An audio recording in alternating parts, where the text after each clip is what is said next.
Les enfants de la République, Frédéric Aziza. Frédéric Aziza. Radio J.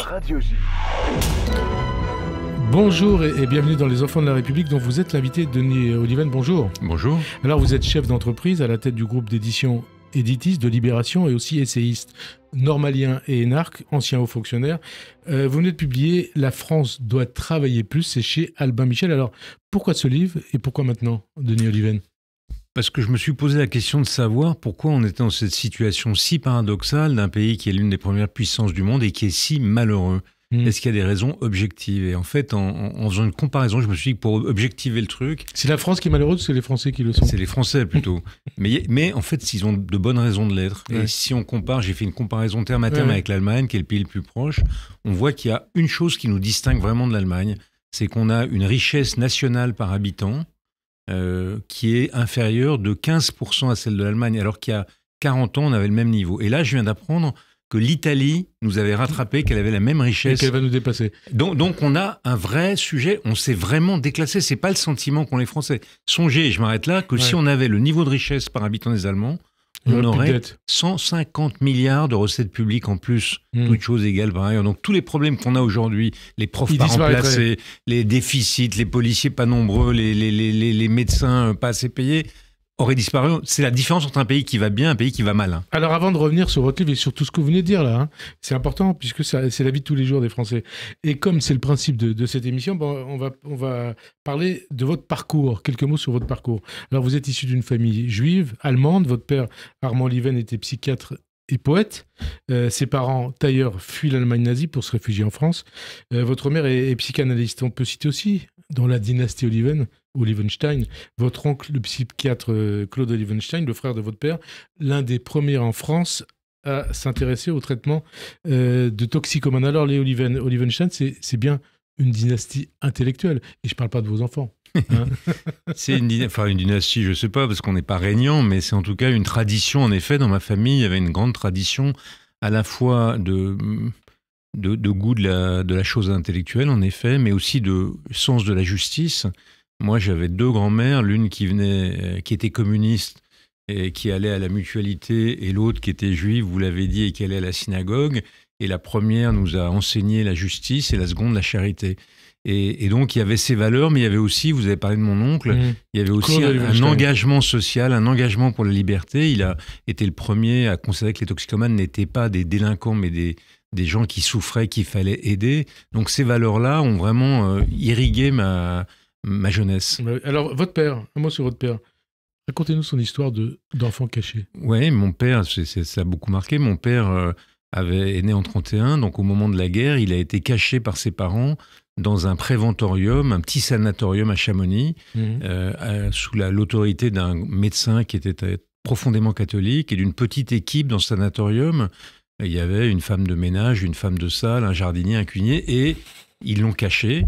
Et d'ailleurs, au cours de la guerre, mon père était tellement impressionné par cet homme, et puis il était privé de ses parents, il ne savait pas où il en était, qu'il lui a dit, c'est moi, j'ai envie de me convertir au catholicisme. Cet homme lui a dit, ah non, jamais. Moi, j'ai caché un enfant juif, je rendrai un enfant juif, et quand tu seras plus vieux, on en parlera. Donc, et à la fin de la guerre, quand la libération a sonné à Chamonix, tout à coup, mon père s'est aperçu qu'il y avait 2 ou 3 autres enfants juifs cachés. Donc, c'est juste l'héroïsme. Et donc, pour mon père, ça a été décisif, et pour nous aussi, parce que il en a conçu un amour pour la France et les Français, un patriotisme positif, mais un patriotisme et une dette à l'égard de la France qui m'a transmise d'ailleurs et que j'ai moi-même transmise à mes enfants. Parce que la France c'était ça, et c'est ça. Parce que en 1938, toutes les portes de l'Europe se fermaient devant ces Juifs allemands qui allaient être exterminés. Les portes de la France se sont ouvertes, ils les ont accueillis, et ensuite sous l'occupation, des gens, des Français modestes ont risqué leur vie pour protéger des enfants juifs. Et pour lui, c'était ça la France. Et donc, il nous a élevés dans l'amour de ce pays. Et je crois que vous avez un rêve. C'est que ces gens, ce médecin et ceux qui l'ont aidé, puissent avoir la médaille des Juifs. Exactement. On s'y prend bien tard et c'est marrant, c'est étrange parce que mon père, qui est resté lié à ce médecin qu'il a vu, n'a jamais songé à faire ça, je ne sais pas pourquoi, mais récemment, parlant avec d'autres enfants cachés, je me suis aperçu que c'était assez fréquent. Et donc là, mes frères et moi, on va entreprendre le chemin qui permet de leur faire reconnaître la qualité de juste qu'ils méritent. Alors, D'ailleurs, votre père, hein, qui s'appelait Armand Olivenstein, pourquoi il a changé de nom? Pourquoi il a transformé donc Olivenstein en Oliven? C'est la peur que ça recommence qu'il avait vécu? Je pense qu'il y a deux raisons. Il y a la raison qu'il nous a donnée, parce qu'on l'a interrogé, et il voulait n'avoir plus aucun rapport avec l'Allemagne. Il portait un nom allemand. Et donc, il voulait être français. Il voulait que son nom soit français. Il voulait adhérer pleinement à la nation. D'ailleurs, il a appelé mon frère aîné François, c'est-à-dire français, en fait. Donc, il y avait un acte d'adhésion très, très fort à la France. Et sa patronymie devait incarner ça. Je crois aussi, fondamentalement, même s'il n'en était pas conscient, parce qu'il a changé de nom au moment où mon frère aîné est né, et donc je pense qu'il voulait épargner à ses enfants l'épouvantable angoisse qu'il avait ressentie lui-même quand quand son nom risquait de le dénoncer comme juif et de le conduire à la mort. Donc il a voulu protéger ses enfants. Mais il a toujours assumé ses racines. Il n'a jamais renié ce qu'il était. Jamais, même si nous n'étions pas du tout religieux. Le judaïsme était quelque chose de lointain, mais il n'était pas honteux de son origine. Et justement, ces origines, cette culture, ce creuset familial, est-ce que ça a compté pour vous?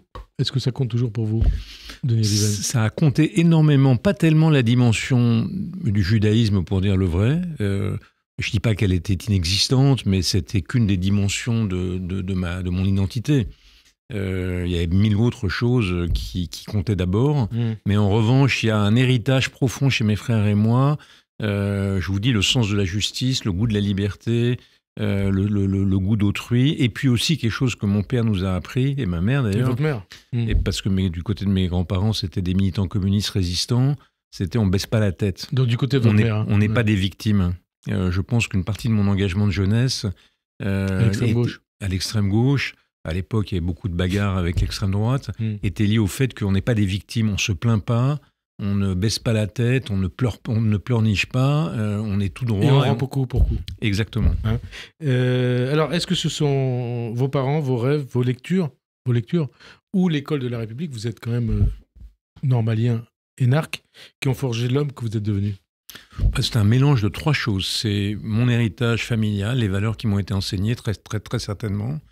C'est l'école, évidemment, parce que j'ai appris, c'est la boîte à outils intellectuels qui a été extrêmement utile. Mais je dois dire aussi que mon engagement politique, la formation de la vie militante, de ce que c'est qu'une assemblée générale, la contradiction, le débat. À quel âge vous avez commencé à vous engager? Très jeune, à l'époque, vous savez, ça a changé maintenant, mais on s'engageait à l'âge de 12 ou 13 ans. Vous étiez dans quel lycée, dans quel collège? J'étais au lycée Henri IV, qui était le lycée de mon quartier. Lycée de vos enfants?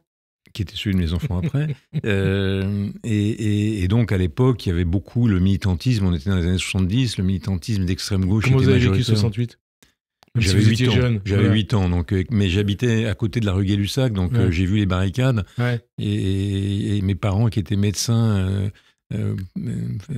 participaient à une espèce d'hôpital de campagne qui avait été fabriqué rue d'Ulm pour aider les manifestants. Donc moi, je viens d'une famille qui était très à gauche. Donc j'ai baigné dans cet univers. Et alors, justement, vous parlez de l'école. Tout commence par l'école républicaine, dont vous êtes un enfant. Vous êtes un enfant de la République. Cette école républicaine de votre enfance, est-ce qu'elle existe toujours aujourd'hui? J'en jurerai pas, parce que on voit qu'elle a beaucoup progressé à certains égards. Quand on voit le nombre de la démocratisation de l'accès à l'école, elle a beaucoup baissé d'autre part. Quand on voit les résultats des enquêtes, c'est assez triste de voir que les enquêtes internationales, la fameuse enquête PISA, qui compare le système éducatif français à ceux des pays européens, montre que non seulement on s'est fortement dégradé en termes de performance académique, mais surtout, ce qui est le pire pour l'école de la République française, on est l'un des pays les plus inégalitaires, celui qui reproduit le plus les inégalités sociales. Parce que quand l'école de la République ne fonctionne pas, qui en est la victime? Les enfants des couches défavorisées. Les moins privilégiés. Ben évidemment, parce que les autres ont le capital culturel. Donc, avoir laissé se dégrader le système scolaire, c'est avoir laissé se dégrader la promesse républicaine de l'ascension sociale, de l'émancipation et de l'égalité des chances. C'est ce qui manque à la République aujourd'hui? À la France? Je pense que c'est un des éléments fondamentaux de notre crise. Jean-Michel Blanquer, il s'inquiétait du mouvement woke à l'université. Il voulait mobiliser les professeurs contre ce qu'il appelait l'islamo-gauchisme. Il a raison, il avait raison ou pas? Et on passe à un autre sujet. Écoutez, moi j'ai vécu une époque où dans les milieux universitaires, le marxisme dominait. Et vous voyez, on s'en est guéri. Donc, et là vous dites, l'islamo-gauchisme domine et c'est un problème? Je ne sais pas s'il domine, mais qui est une part idéologique dans les universités, dans la recherche, ça a toujours été le cas. Et donc je crois qu'il ne faut pas non plus... D'abord, tout ce qui a été écrit par les gens des sciences sociales dont on dit qu'ils sont woke, tout n'est pas idiot. Et par ailleurs, qu'il y ait des excès, c'est évident. La seule chose qui est dangereuse, c'est pas qu'il existe des woke, ça c'est pas très grave, c'est qu'il y ait un terrorisme intellectuel. La seule chose qu'il faut combattre... encore plus aux États-Unis qu'en France. Oui, mais en France aussi, ce qui est insupportable, c'est l'absence de pluralisme, l'absence de contradiction, l'absence de débat, c'est qu'on puisse interdire à des universitaires de s'exprimer dans des facs, c'est que des réunions puissent être interdites. Moi, j'ai aucun problème à ce que des gens qui ne pensent pas comme moi s'expriment dans les facs. Ce qui n'est pas supportable, c'est qu'eux puissent interdire à des gens qui ne pensent pas comme eux de s'exprimer.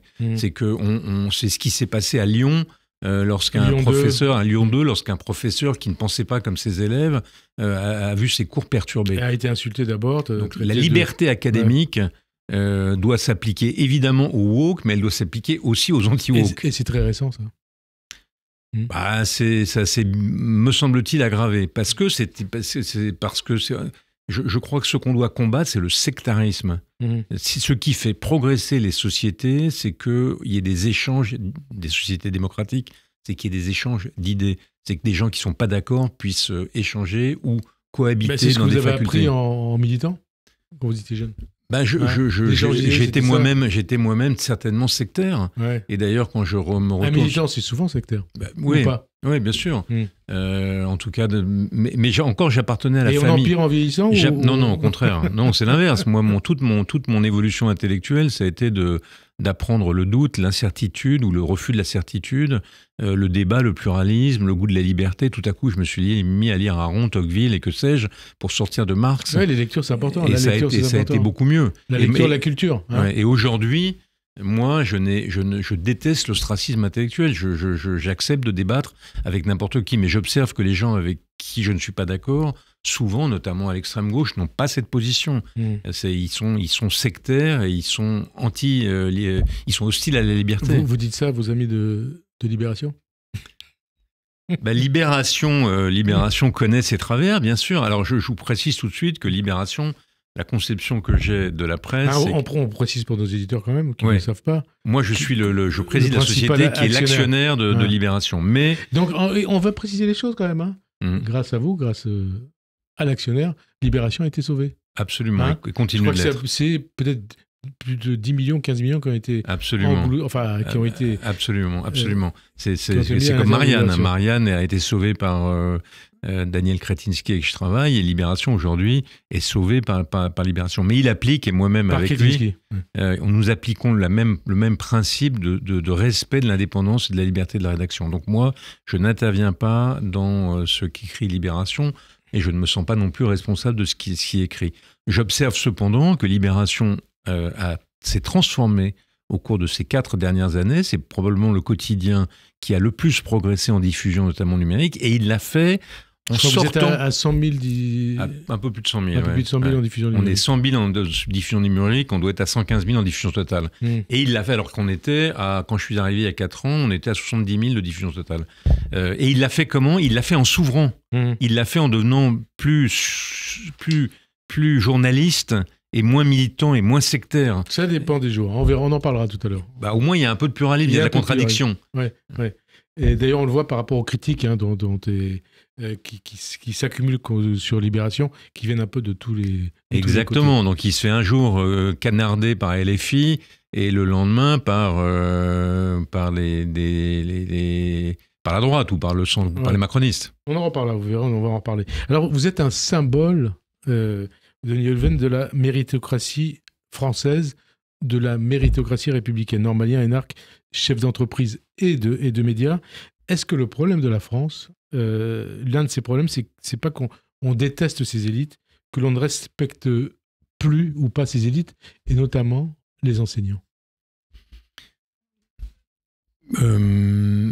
François Furet, dont j'étais l'ami et pour lequel j'avais beaucoup d'admiration, disait la France c'est la patrie de l'égalité. La France est le pays qui a la passion de l'égalité. C'est pour ça qu'on a fait la Révolution française. Et c'est pour ça qu'on est contre les élites ? Oui, il y a quelque part quelque chose qui est profond en nous, qui a une face positive. C'est pour ça qu'on est aussi progressiste, qu'on a inventé des mécanismes de justice sociale et de redistribution qui sont remarquables. Mais d'un autre côté, c'est vrai qu'on a une tendance à ne pas aimer l'argent, le capital, les élites. Donc on a une tendance à vouloir ramener tout le monde au même étiage. Donc il faut qu'on lutte contre cette tendance. Il faut qu'on garde le bon équilibre entre l'égalité et il faut qu'on maintienne le cap de l'égalité sans tomber dans l'égalitarisme. Oui, mais donc l'anti-élitisme primaire, c'est un problème, ça pose un problème quand même. Oui, bien sûr. Il faut vous le ressentez vous-même ? Moi, je le ressens pas personnellement, mais je le vois à l'œuvre. Et ça conduit à quoi ça ?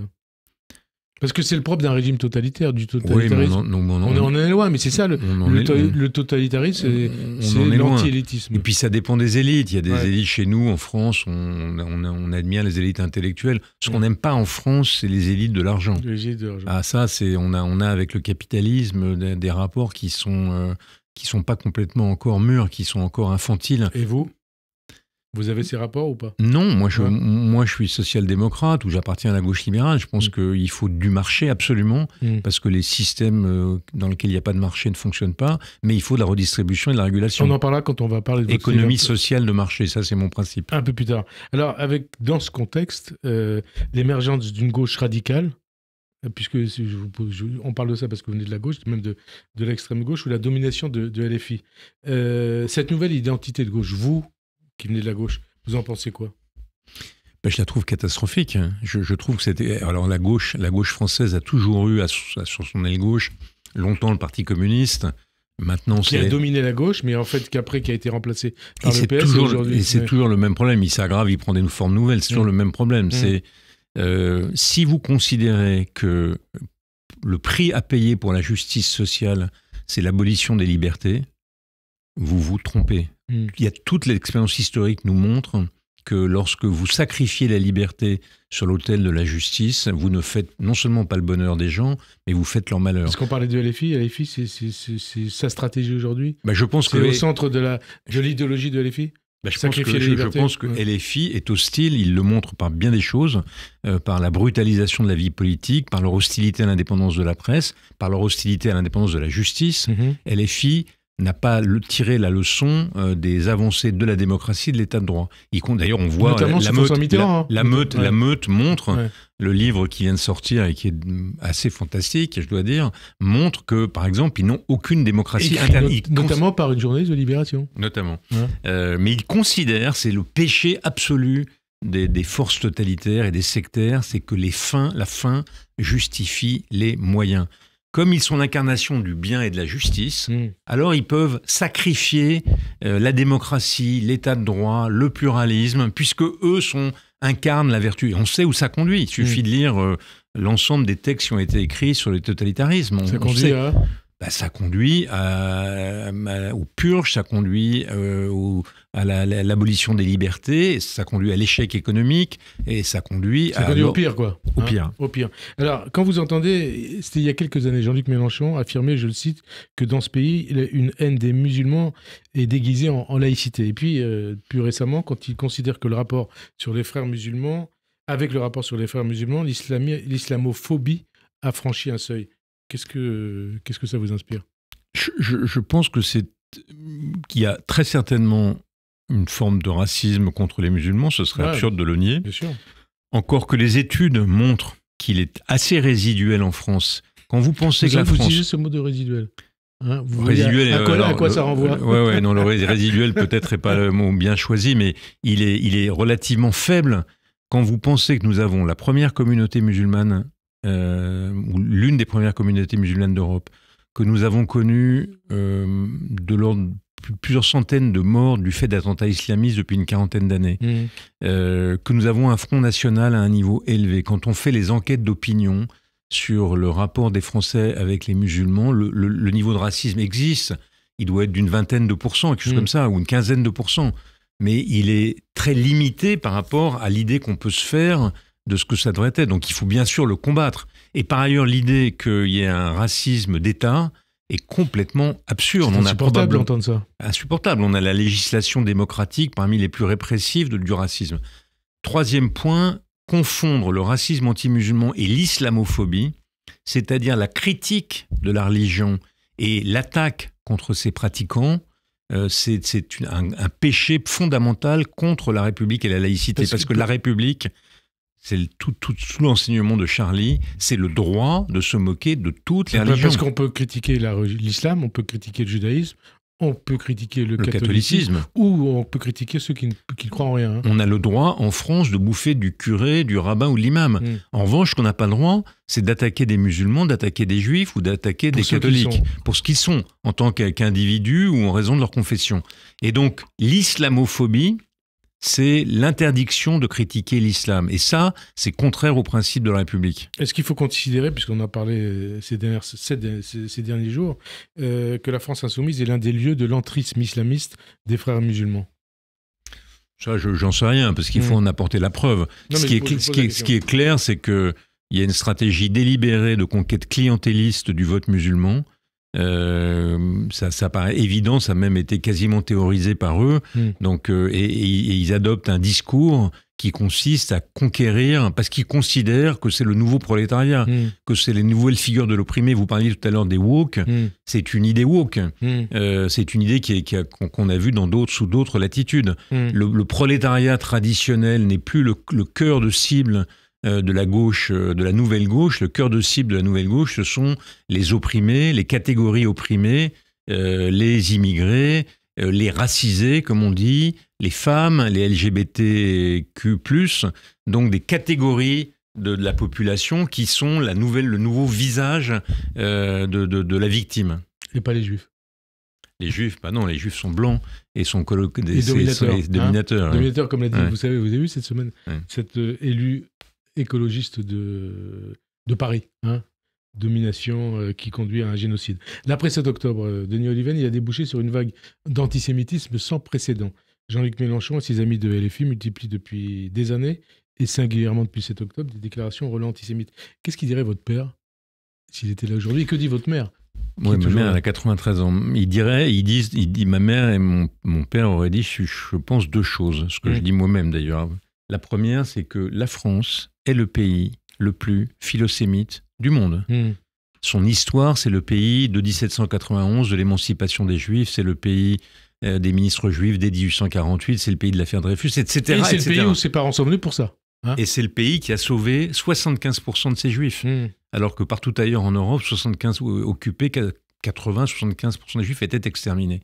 Et même quand on va regarder aujourd'hui les enquêtes d'opinion, c'est l'un des pays les moins antisémites du monde. C'est quand même la même chose que ce que je disais sur le racisme. La France est l'un des pays les moins racistes du monde. C'est vrai que depuis le 7 octobre, et il y a deux catégories dans lesquelles on voit qu'il y a un taux d'antisémitisme supérieur à la moyenne, c'est la jeunesse, et c'est de très mauvais augure, et c'est la population musulmane. Même si l'antisémitisme demeure minoritaire, une majorité des musulmans ne sont pas antisémites, mais il y a une minorité. Le drame de la France, c'est pas ça, parce que ça peut se traiter. Le drame de la France, c'est que la gauche, LFI, a réenchanté l'antisémitisme. Qu'est-ce que ça veut dire réenchanter? L'antisémitisme était interdit. Il portait le crime de la Shoah. Mais tout à coup, il y a un antisémitisme d'une forme nouvelle, qui est un antisémitisme vertueux, parce qu'on ne combat pas les juifs, on combat les sionistes. C'est devenu un équivalent. Les sionistes, les nazis, et vous avez vu ce qu'ils emploient comme expression aujourd'hui, les génocides. Exactement. On accole de manière injuste. On fait comment on procède? On dit que tous les juifs sont comptables de ce qui se passe en Israël, que tous les Israéliens sont comptables de ce que fait leur gouvernement, et que tout ça, ce sont des génocidaires. Donc, juif égale Israélien égale Netanyahou égale génocidaire. Et ça conduit à ce qui s'est passé à Washington l'autre semaine. Et ça conduit de manière générale à la flambée d'un antisémitisme, dont on voit les effets dévastateurs. Et on parlera. Donc, réenchanter l'antisémitisme, c'est ça. Il a donné à nouveau des lettres de vertu à l'antisémitisme. Et alors, vous qui venez de la gauche, quand vous voyez que cet antisémitisme, que l'antisémitisme a été réenchanté par cette gauche. Ça doit vous faire mal.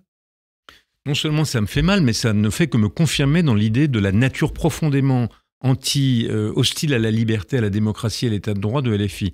Mon ami Georges Champrin m'avait dit un jour, qui n'était pas du tout juif, m'avait dit un jour, Denis, tu sais, le vrai premier signal, le symptôme qui ne fait pas de doute du caractère totalitaire d'une force politique, c'est quand elle est antisémite. Hitler était antisémite, Staline était antisémite. Quand tu vois une force politique qui est antisémite, sache qu'elle n'aime pas la liberté. Parce que le fait de considérer les juifs comme des citoyens à part égale, égaux aux autres et sans distinction, c'est le principe fondamental de la liberté, de l'égalité, de la fraternité. Et de la gauche. Et bien sûr de la gauche depuis l'affaire Dreyfus. Enfin, en tout cas des Républicains. Depuis l'affaire Dreyfus, la gauche est devenue le parti... Même si au moment de l'affaire Dreyfus, il y a une partie de la gauche qui a été précisément, il y avait la gauche était antisémite. Depuis l'affaire Dreyfus, elle est devenue le parti de la lutte contre l'antisémitisme. C'est assez incroyable de voir qu'aujourd'hui on joue à front renversé et que c'est dans la gauche qu'on a un problème avec l'antisémitisme. Et ça vous choque qu'on dise Jean-Luc Mélenchon est antisémite ou pas? Ou vous le constatez aussi? En tout cas, il a tenu une vingtaine de propos, peut-être un peu plus que ça, qui sont au minimum du minimum d'une ambiguïté coupable. Et quand on est le leader d'une grande force politique, surtout de gauche, on n'est pas ambigu sur cette question. L'héritier de Le Pen, Jean-Marie, aujourd'hui, c'est qui? C'est Marine Le Pen, sa fille, ou c'est Jean-Luc Mélenchon? Je ne me prononcerai pas sur ces questions, mais ce qui est clair, c'est que, parce que je ne veux pas non plus être la dupe des propos de Marine Le Pen et l'extrême droite, qui a bien des raisons qu'on la combatte. Mais sur la question de l'antisémitisme, aujourd'hui, le sujet est du côté de LFI. Le sujet côté de LFI, l'antisémitisme du côté de LFI, quoi. Ou de ses alliés, puisque c'est l'élu dont vous parlez qui a tenu des propos insupportables, c'était une élue des écolos. Alors, il y a une bonne nouvelle, elle va pouvoir suivre des cours qui va l'éduquer contre l'antisémitisme. C'est un peu gênant que Mme Tondelier doive s'excuser à échéance régulière des situations difficiles dans lesquelles son parti se trouve. Elle ne dit rien. Ouais, mais non, mais je veux dire, rappelez-vous de l'invitation de Médine. Oui, bien sûr. Alors on continue, et là on parle de vous, et c'est important, avec 42 personnalités, des historiens, des philosophes, des sociologues, encore même des membres de l'Académie française, on va citer Michel Hazanavicius, Éric Orsena ou Kamel Daoud. Vous avez ici un appel, c'était le 11 mai dans la Tribune dimanche, interpellant la France, le Royaume-Uni et l'Europe, leur demandant d'agir pour la paix et la coopération entre Israël et la Palestine, avant qu'il ne soit trop tard. Bon, quel est le sens de cet appel? 15 jours après, est-ce qu'il est déjà trop tard? Moi, j'ai toujours été attaché, évidemment, inconditionnellement attaché au droit à l'existence de l'État d'Israël. Ce qui ne veut pas dire... C'est ce que vous écrivez dans cet appel. Ce qui ne veut pas dire être inconditionnellement attaché aux politiques de l'État d'Israël. On a le droit de critiquer l'État d'Israël. Et j'ai toujours pensé, depuis le début, que l'avenir de l'État d'Israël ne passait que par la reconnaissance et la construction d'un État palestinien avec lequel il serait ami. J'ai toujours considéré que l'occupation des territoires occupés était non seulement illégale, mais était un poison dans le sang d'Israël. Je ne suis pas le seul à au départ de... Vous vous souvenez après la guerre des 6 jours, et quand elle était Premier ministre, Golda Meir disait « une parcelle de territoire contre une parcelle de paix ». Et après, il y a eu les accords Donc Israël s'est radicalisé, droitisé depuis plusieurs années, et ça a conduit à une politique qui est maintenant démente, qui est criminelle. Donc après le 7 octobre, il était légitime qu'Israël se défende et combatte le Hamas. Mais très vite, il m'est apparu, je l'ai écrit assez tôt, que les moyens étaient disproportionnés et que les buts de guerre surtout paraissaient inatteignables. Et puis, la guerre a changé de nature. Elle a changé. Parce que, à partir du moment où Netanyahou se désintéresse du sort des otages, abandonne les discussions... C'est ce qu'on vous a dit quand vous êtes allé en Israël récemment.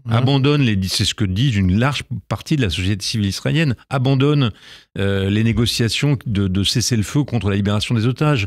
À partir du moment où il laisse se produire des exactions qui sont des ratonnades en Cisjordanie, à partir du moment où il attaque l'état de droit, en se moquant des obligations que lui fait la Cour constitutionnelle, la Cour suprême israélienne. À partir du moment où il décide de relancer une opération de bombardement avec des milliers de victimes civiles, un nombre de victimes civiles absolument insupportable, et où il annonce désormais que son but de guerre, c'est l'occupation de Gaza, on n'est plus dans la guerre de légitime défense proportionnée et qui respecte le droit, on est dans une guerre impériale, belliciste, messianique, qui lui est dictée par ses ministres fascistes qui sont dans son gouvernement. Smotrich et Ben Gvir. Voilà, il faut le rappeler pour nos auditeurs, Smotrich et Ben Gvir qui ont applaudi de l'assassinat de Rabin en 1995. Exactement, donc c'est le contraire de l'Israël des fondateurs. Alors justement, c'est le contraire d'Israël des fondateurs, et c'est ce que vous disiez dans un autre appel, une tribune le 27 avril dans l'Express, vous redevinez d'Israël, et vous constatiez qu'avec sa guerre à Gaza, je vous cite, Israël était menacé par une dissolution morale interne.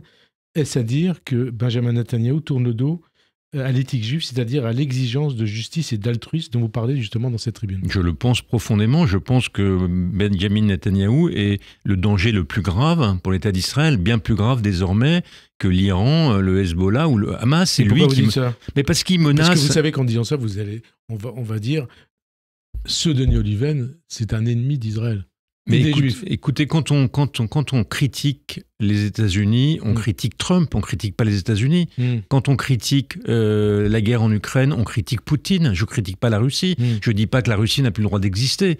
Donc de la même manière, je pense que Netanyahou est un drame pour l'État d'Israël et qu'il n'y a pas de solution durable dans ce pays sans la paix et sans la construction d'un État palestinien. Donc je ne suis pas naïf. Je sais combien les Palestiniens ont été eux-mêmes leurs principaux adversaires, les principaux adversaires de la paix. Toutes les occasions, comme disait je ne sais plus qui, un dirigeant israélien, les Palestiniens ne manquent jamais une occasion de manquer une occasion. C'est peut-être Jérôme Perrot qui disait ça. Donc je suis pas naïf, mais je dis que il est impérieux pour Israël d'avoir une politique qui soit respectueuse des règles de la démocratie et plus sûrement encore de l'éthique juive. Alors vous avez vu, éthique juive justement, vous avez constaté quand vous avez publié cette tribune et qui est comparable à la tribune qui correspond à ce que Johan Sfar, Delphine Orviller, Anne Sinclair ont publié aussi, ont écrit aussi. Ou Alain Finkielkraut. Ou Bernard-Henri Lévy aussi à Jérusalem. Ou Bernard-Henri Lévy. Hein, ou Ehud Barak, Ehud Olmert, ou Yair Golan en Israël. Voilà. Alors vous avez été critiqué par une partie de la communauté juive, mais encore plus violemment par les insoumis, avec en tête de gondole, vous savez qui ? Émeric Caron, qui vous a accusé de défendre Israël, un État, je le cite, qui colonise, assassine et génocide. De quoi Caron est-il le nom ? Il y a l'énorme différence, il y a deux énormes différences entre Caron et moi sur ce sujet. C'est que moi, lui, il veut la destruction de l'État d'Israël. Ah, vous dites qu'il veut la destruction de l'État d'Israël. Bien sûr. Et moi, je veux la paix. Et d'ailleurs, vous l'avez comparé à Forisson, Caron. Oui, parce qu'il a tenu des propos sur Auschwitz, il a soutenu l'idée que la Gaza, c'est Auschwitz. Et il est surtout contre la paix, parce que en utilisant un vocabulaire inapproprié, en accusant les Juifs d'être des génocidaires, on les déshumanise pour mieux les éliminer. Donc en fait, il jette de l'huile sur le feu, il souffle sur les braises, il attise les haines intercommunautaires, il ne fait rien pour apaiser la discussion qui rendrait possible un rapprochement entre les Palestiniens et les Israéliens. Moi, dès que quelqu'un utilise le mot génocidaire, et Dieu sait que je condamne les crimes de guerre, les conditions de la guerre, et il est très probable qu'il y ait eu des crimes de guerre, tout ça sera jugé par les tribunaux. Mais l'utilisation du mot génocide, qui est complètement inappropriée, il suffit d'écouter une seule émission sur ce qui s'est passé au Rwanda, d'entendre des rescapés de la Shoah ou des Arméniens, pour voir l'énorme différence qui existe entre une guerre, même inhumanitaire, comme a dit Jean-Pierre Filiou, et un génocide, ça n'est pas du tout la même chose. Justement. Donc dire génocide, dès que j'entends le mot génocidaire, je sais que la personne qui le prononce est hostile à l'existence de l'État d'Israël. Alors justement, dans une tribune publiée mardi, donc il y a 5 jours par Libération, votre journal, 300 écrivains appellent à nommer le génocide en cours à Gaza et à agir pour y mettre un terme via notamment des sanctions contre l'État d'Israël. Vous validez l'emploi de ce terme génocide par à travers cette tribune publiée par votre journal? Non, mais c'est la liberté Libération publie des tribunes qui disent ça et le contraire. Mais moi, je suis... Ça vous fait mal? Non, mais moi, je pense que c'est inapproprié et je vais vous dire pourquoi. Il y a deux conditions pour qu'il y ait un génocide. Il faut qu'il y ait une intention génocidaire et il faut qu'il y ait une exécution génocidaire. L'intention, qu'il s'agisse des Turcs pour l'Arménie, des Allemands pour les Juifs, des Hutus pour les Tutsis, ils avaient clairement indiqué qu'ils voulaient exterminer les Arméniens, les Juifs ou les Hutus. C'était clair. Le but de guerre de Israël a toujours été... Il y a peut-être quelques types qui ont des projets génocidaires en Israël, mais le but de guerre, les ordres qui ont été donnés aux armées, ça n'a pas été d'exterminer les Palestiniens, jamais. Ça a été de liquider le Hamas. Donc il n'y avait pas l'élément. Et on cite beaucoup ces jours-ci une déclaration d'Eli Barnavi. Et alors, il dit pas. Il dit il y a des génocidaires dans le gouvernement. Il dit pas c'est un génocide. Il dit il y a des génocidaires au gouvernement. Bien sûr. Il cite les déclarations ce qui n'a rien à voir. Donc l'élément intentionnel, la volonté d'exterminer les Palestiniens, c'est le contraire. Et deuxièmement, la réalisation. Quand les Allemands, les Turcs, les Hutus assassinent des civils, il n'y a pas de soldats en face. Et c'est des assassinats de masse. C'est 60% de la population arménienne, juive, 80%, 70% des Tutsis. Si on applique ça à Gaza, c'est pas 30 000 morts civils qui sont horribles et que je condamne. Ouais. C'est 1 200 000 ou 300 000. Donc c'est une guerre inhumanitaire, mais ça n'est pas un génocide. Et utiliser le mot génocide, c'est préparer la destruction de l'État d'Israël. Et alors justement, au passage, puisqu'on parlait de libération, est-ce que ça ne devient pas compliqué pour vous de voir le journal dont vous êtes le représentant du principal actionnaire, défendre des thèses opposées aux vôtres, que ce soit sur Israël ou même sur la situation économique ou budgétaire? Pas du tout, ça ne me pose aucun problème. Je respecte rigoureusement la liberté des titres de presse du groupe auquel j'appartiens. La seule chose à laquelle je suis attaché, c'est qu'ils veillent, eux, au pluralisme de l'opinion. Après, leur choix dans leurs éditoriaux, c'est leur liberté. Et d'ailleurs, Libération est scrupuleux de ce point de vue. Quand il y a une tribune de la gauche qui accuse Israël de génocide, en règle générale, il y a quelque temps après, une tribune de la gauche qui n'accepte pas ce terme. Alors, on en vient à votre livre, Denis Oliven. Pourquoi les Français, vous avez commencé à en parler tout à l'heure, travaillent moins que les autres? Parce qu'ils sont paresseux ou parce que le poids des prélèvements oblige le travail découragé? Mais oui. Ou parce que, puisque vous venez de cette gauche-là, ou parce que, entre guillemets, on a fait des conneries en 81. D'abord, la retraite à 60 ans, les 39 heures qui sont devenues 35, la cinquième... D'abord, c'est pas que les Français, c'est pas que les Français qui travaillent moins que les autres. Vous, moi, les gens qui nous écoutons, parce que en termes de durée individuelle du travail, on travaille à peu près comme les autres. C'est qu'on est moins nombreux à travailler. 6 Français sur 10 ne travaillent pas. Pourquoi? Alors qu'en Allemagne, c'est plutôt 5 Français sur 10. Pourquoi? Parce que les jeunes, il n'y a pas d'alternance. Les personnes qui restent à leur domicile, les femmes principalement, il n'y a pas de temps partiel. Et notre retraite est plus précoce que chez les autres. On a un taux d'activité qui est insuffisant. Et quand on essaie... Je vous parlais de la retraite à 60 ans de 82. C'est un motif. Mais quand on essaie de comprendre pourquoi est-ce que chez nous, on a un taux d'activité insuffisant, pour moi, l'une des causes qui est la moins évoquée, qui est pourtant essentielle, c'est que le travail est moins bien rémunéré en France. Et pourquoi est-ce qu'il est moins bien rémunéré? C'est pas que les entreprises sont plus radines. Parce que l'État est obèse?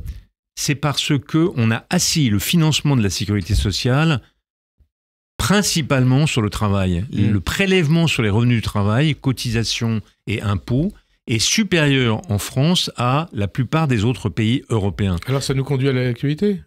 François Bayrou, il annonce un effort de tous les Français sans exception. Est-ce que c'est la bonne piste? Alors est-ce qu'il faut taxer le patrimoine des riches, s'orienter vers la taxe Zuckman ou mettre en place une TVA sociale qui rapporterait beaucoup plus? Je crois que c'est de l'ordre de 35 milliards d'euros. D'abord, je suis heureux que ce débat ait lieu. Parce que quand j'ai sorti mon livre en janvier, je disais... Le drame français, ça fait 40 ans qu'on fait cette erreur de politique économique et on ne s'est pas penché sur cette question. On a mal posé la question du travail, on n'a pas pensé la question du travail dans les termes où je la pose et on n'a pas parlé de la rémunération. Et je précise pour nos auditeurs que votre livre est très bien écrit avec plein d'exemples et c'est très, très, très pédagogique. Je vous remercie. Or, ce débat, tout à coup, est rentré. Alors, je ne dis pas que c'est grâce à moi, mais tout à coup... Gabriel Attal, Édouard Philippe, Bayrou et même la gauche, tout le monde se met à parler. Alors, donc TVA sociale ou pas? Non, mais c'est très... Déjà, il faut qu'on soit conscient du sujet. Je pense pas qu'il y a une recette, parce que si on veut déplacer 110 milliards d'euros d'impôts sur les revenus du travail, on va pas le faire avec un point de TVA, c'est à peu près 20 milliards. Donc on va pas augmenter, on va pas faire 5 points de TVA en plus, c'est sûr. Donc il va falloir... Et vous croyez qu'on peut aller jusqu'à combien ? Et d'abord, est-ce que vous y êtes favorable ? Je suis pas défavorable, je pense qu'il faut mettre un peu d'impôts sur plein de sujets. Un peu d'impôts sur la TVA, un peu d'impôts sur les successions. C'est 1%, c'est 2 ou c'est 3% ? Ouais, ça, il faut que ça... Donc c'est 20 milliards, 40 ou 60 ? Non, il faut faire ça sérieusement et discuter avec les partenaires sociaux. Mais il y a un peu de TVA sociale, un peu d'impôts sur les successions, parce qu'aujourd'hui, le taux de prélèvement moyen sur les salariés, c'est autour de 37%. Le taux de prélèvement sur les successions, c'est 8%. Et les successions, c'est à peu près 400 milliards par an, la valeur des successions. Donc il faut pouvoir récupérer combien en succession ? Non, mais ne me demandez pas les montants. Je vous donne. Débat va être Troisièmement, certainement les retraités, parce que notre problème majeur, c'est tout de même que nous sommes le seul pays européen dans lequel le niveau de vie des retraités est égal ou supérieur à celui des actifs. C'est complètement anormal. On consacre 2 points de trop de PIB à nos retraites. Il y a un truc qui ne va pas. Donc il faut qu'on en reprenne une partie sur les retraités les plus riches. Mais il faut voir à partir de combien. Et là encore, le taux de prélèvement sur les retraités, c'est 14-15%. C'est la moitié du taux de prélèvement sur les... Et puis, il y a un sujet dont personne ne parle, mais qu'on devrait regarder, c'est le foncier. Le foncier non bâti en particulier, c'est 9 milliards... C'est 9 000 milliards de valeur. Donc, il faut qu'on panache, qu'on prenne un peu sur chacun de ces sujets et qu'on modifie radicalement le financement de notre sécurité sociale. Vous avez consulté François Bayrou ou pas ? Ou Éric Lombard, que vous connaissez très bien. J'ai accepté de parler avec tous les. Donc, j'ai rencontré beaucoup de gens, des gens à gauche, au centre. J'en ai pas tellement rencontré à droite, mais s'il me le propose, je les rencontrerai pour parler de ça. La taxe Zuckman, j'y suis hostile pour une raison très simple. Et on précise les choses. C'est que la taxe Zuckman, précisément, ça consiste en quoi pour nos auditeurs ? Ça consiste à taxer la valeur des actions, des actions détenues par les riches. Si leur imposition ne correspond pas à ce qui devrait être. J'ai investi dans une entreprise. Cette entreprise valait 100 la première année. Elle s'est développée, elle vaut 1000. Je n'ai pas vendu mes actions, mais on va me taxer sur ces 1000. En tout cas, sur 900. Sur 900.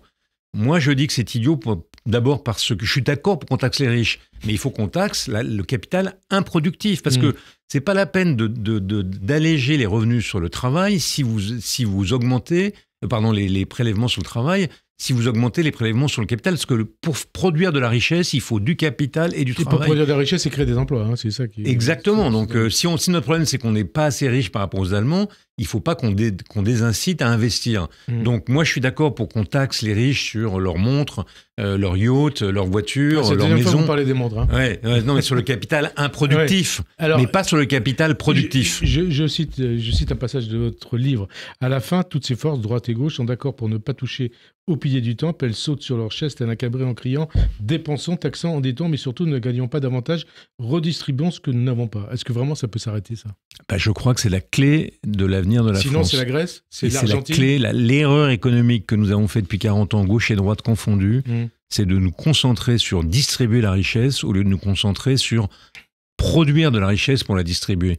Si vous continuez à découper un gâteau qui ne bouge plus, vous faites des tranches de plus en plus fines et en plus vous créez des conflits de répartition. Ah non, c'est moi qui veux la plus grosse tranche. Alors que si vous augmentez la taille du gâteau, ce que nous n'avons pas assez fait, et vous changez radicalement la face de votre problème. Alors il y a aussi un passage de livre que j'ai beaucoup apprécié.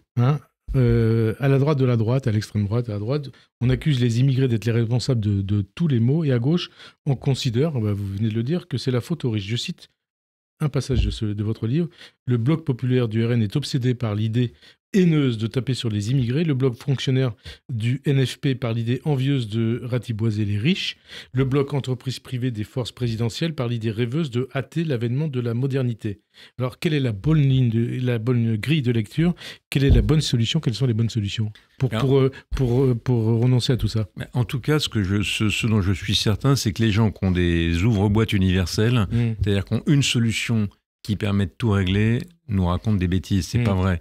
l'idée que si on vire tous les immigrés, ça va aller mieux, ou l'idée que si on ratiboise les riches, ça va aller mieux, c'est faux.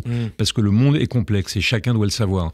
Donc ce qu'il faut, c'est avoir une logique qui est pas facile à faire, dans laquelle on se dit comment on produit plus de richesse. Donc c'est comment on favorise le travail, comment on favorise l'investissement, comment on favorise la productivité, c'est-à-dire l'innovation, parce que c'est ça les 3 éléments clés. Il n'y a pas une solution simple, il y a un objectif, augmenter la richesse pour mieux la redistribuer, mais il faut une série d'actions qu'on doit conduire en même temps. Et pour moi, c'est un signal d'alarme. Quand j'entends un homme politique qui a une solution miracle, je me dis, celui-là, je ne vais pas voter pour lui. Et vous pensez que François Bayrou, il peut y arriver d'ici au 15 juillet ?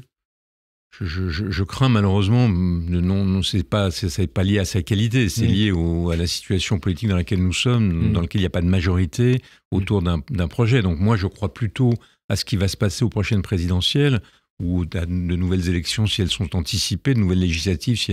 Mais il faut qu'il y ait un projet qui soit un projet débat. Oui, puis un projet qui sorte des recettes absurdes dans lesquelles on s'est enfermé depuis 40 ans. Aux États-Unis, il y a un grand débat dans la gauche, très intéressant chez les démocrates.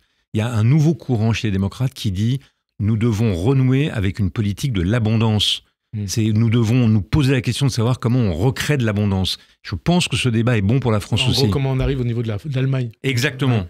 Alors, c'est quoi le débat aujourd'hui ? Ça sera la dernière question. Le clivage aujourd'hui, c'est droite contre gauche, c'est européen contre anti-européen, ou c'est démocrates libéraux contre démocrates illibéraux ? Je pense que la question de la liberté est revenue sur le haut de l'agenda. Je vois que dans tous les pays... Notamment ce qu'on voit autour de nous en Europe. La discussion qu'on a eue sur Israël, c'est illibéraux contre libéraux. En Ukraine, le conflit Russie-Ukraine, c'est illibéraux contre libéraux. La discussion qu'on a eue en France, que ce soit à l'extrême droite ou à l'extrême gauche, c'est illibéraux contre libéraux. Et peut-être que comme on est... Vous savez, c'est quand on a... Il y a une image vulgaire qu'avait donnée un grand philosophe, Hegel, qui disait c'est quand ma chaussette est déchirée que je mesure son existence. Nous, on vit sous le régime de la liberté. Donc, on n'a pas d'idée de ce que c'est quand on n'a pas de liberté. Mais il faut qu'on soit absolument attentif aux risques que ça fait porter sur le bien-être que nous avons à vivre ensemble. Merci en tout cas de Denis Leuven. Avant de conclure, je rappelle que votre dernier ouvrage, La France doit travailler plus, est publié chez Albin Michel. Merci beaucoup d'avoir répondu à notre invitation. Bonne fin de journée sur Radio J. À dimanche prochain. Merci à vous.